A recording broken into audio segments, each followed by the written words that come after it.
उस देश की नागरिक हूँ जो कभी सत्यम शिवम सुंदरम, कभी वंदे मातरम और कभी पंजाब सिंध गुजरात मराठा द्रविड़ उत्कल बंगा है।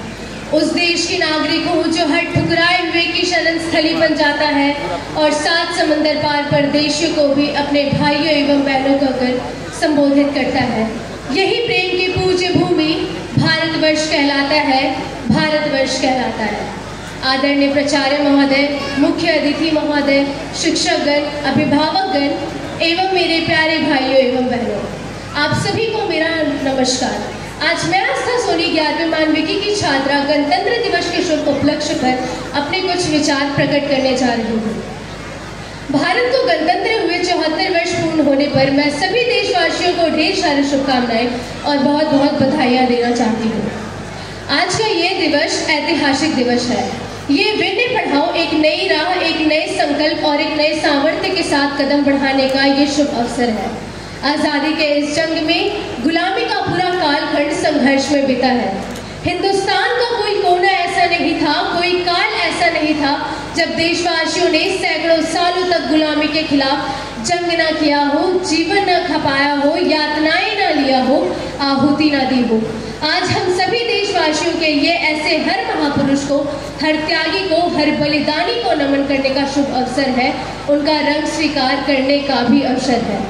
हम सभी देशवासी कृतज्ञ हैं पूज्य बापू के, नेताजी सुभाष चंद्र बोस के, रामजी अंबेडकर के, जवाहरलाल नेहरू के अथवा अनगिनत हमारे क्रांतिकारी वीरों के, जिन्होंने अंग्रेजों की हुकूमत की नींव गिरा दी। आज शायद इन्हीं महापुरुषों के कारण हमारे देश का संविधान बनकर तैयार हुआ।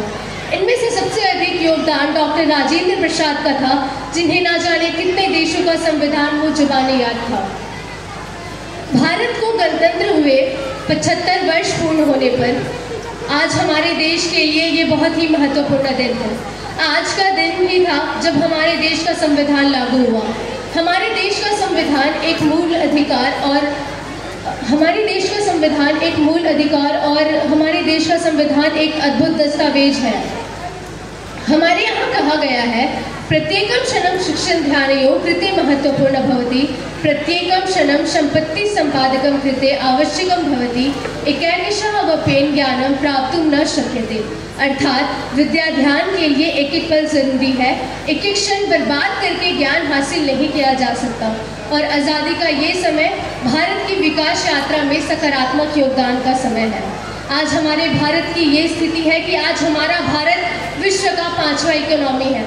विज्ञान के क्षेत्र में भी अभूतपूर्व उन्नति हुई है, जिसका एक उदाहरण कोरोना काल है, जिसमें हमारे वैज्ञानिकों ने सबसे पहले और सबसे अच्छा वैक्सीन कोवैक्सीन और कोविशील्ड का निर्माण किया। स्पेस टेक्नोलॉजी में चंद्रयान 3 और आदित्य L1 की सफलता ने पूरे विश्व में देश के झंडे गाड़ दिए। यातायात और दूरसंचार में 4 लेन, 6 लेन और एक्सप्रेस वे का चलना अपने आप में एक उपलब्धि है।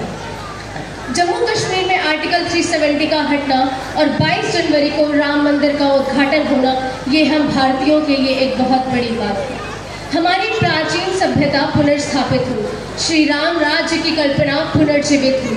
पहले भारत की पहचान ताजमहल के रूप में होती थी, पर अब तो ये श्री राम जन्मभूमि के रूप में होती है। पर अब तो ये विश्व मानस पटल पर श्री राम जन्मभूमि के रूप में होती है। अटल बिहारी वाजपेयी जी ने शायद ये कहा था कि भारत किसी भूमि का टुकड़ा नहीं है, एक जीता जागता राष्ट्र पुरुष है।